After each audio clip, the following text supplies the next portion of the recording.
चलिए आगे बात एसआईआर की कर लेते हैं। एसआईआर को लेकर प्रदेश की सियासत तेज हो गई है। राज्य के शिक्षा मंत्री मदन दिलावर समेत तमाम बीजेपी नेता जहां एसआईआर के पक्ष में खुलकर सामने आ गए हैं, वहीं कांग्रेस और दूसरे विपक्षी दल खुलकर इसका विरोध कर रहे हैं। बीएपी सांसद राजकुमार रोत ने तो एसआईआर को कोविड से बड़ी महामारी बता दिया है। शिक्षा मंत्री मदन दिलावर ने एसआईआर पर सियासत को चोर की दाढ़ी में तिनका बताया है और कहा है कि बांग्लादेशियों के जो नाम विपक्षी पार्टियों ने मतदाता सूची में जुड़वाए हैं वो कहीं कट ना जाए, ये डर विपक्षी पार्टियों को सता रहा है। निष्पक्ष चुनाव हो, शुचिता के साथ में चुनाव हो और मतदाता सूची का समय पूर्वक पुनरीक्षण होता रहे, ये जिम्मेदारी चुनाव आयोग की है और संविधान प्रदत्त अधिकारों के तहत चुनाव आयोग इस दायित्व को पूरा करता है। इस देश में अनेक बार इस तरह से स्पेशल इन्वेस्टिगेटिव रिव्यूज मतदाता सूची के हुए हैं। कांग्रेस पार्टी और कांग्रेस पार्टी के मुखिया महाराष्ट्र चुनाव के बाद में इस तरह के खुद आक्षेप लगा रहे थे कि मतदाता सूची में नामों में गड़बड़ियाँ हैं। उसके बाद में कभी वो हाइड्रोजन बम के नाम पर और कभी एटम बम के नाम पर इस तरह के खुलासे करते रहे। एसआईआर कुछ नहीं है, मतदाता सूचियों का विशेष गहन परीक्षण है।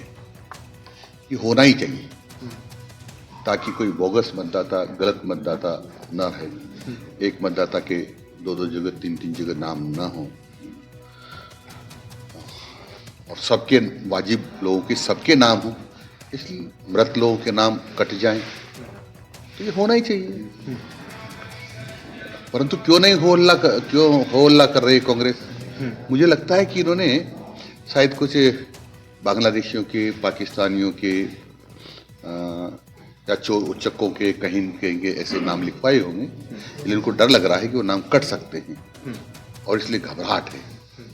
क्योंकि कहता ना कि चोर की दाढ़ी में तिनका, तो इनकी दाढ़ी में ये सब तिनका जैसे चोर की दाढ़ी में होता है।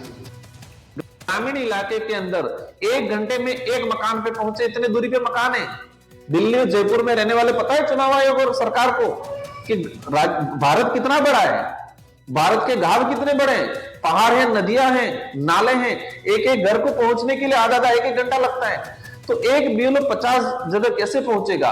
इतना बर्डन डाल रखा है। रात की 10-10 बजे तक अधिकारी कर्मचारी काम कर रहे हैं, सारी योजनाएं।